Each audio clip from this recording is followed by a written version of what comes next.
राहुल गांधी जी के ये कहने के बाद कि मैन्युफैक्चरिंग को इंडिया को प्रायोरिटाइज करना चाहिए, भक्त बिफर गए हैं, बड़े परेशान हैं भक्त। लेकिन एक नज़र अगर मैन्युफैक्चरिंग में जो हुआ है नरेंद्र मोदी के कार्यकाल में डाल लीजिए तो दांतों तले उंगली दब जाएगी।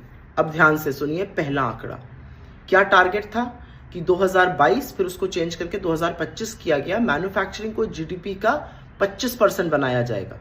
कितना है पता है? अभी 15.3%, 15.3%। फिर एक टारगेट था कि मैन्युफैक्चरिंग की जो एनुअल ग्रोथ होगी, जो वार्षिक ग्रोथ होगी, वो 12 से 14% होगी। औसतन एवरेज ग्रोथ एनुअल 2014 के बाद से अब तक 5.8% है। फिर एक टारगेट बताया गया था कि 10 करोड़ नई जॉब्स बनेंगी मैन्युफैक्चरिंग में। लेकिन जो असलियत है वो ये है कि 2011-12 में सारी नौकरियों का मैन्युफैक्चरिंग का जो हिस्सा होता था वो 12.5% से ज्यादा होता था।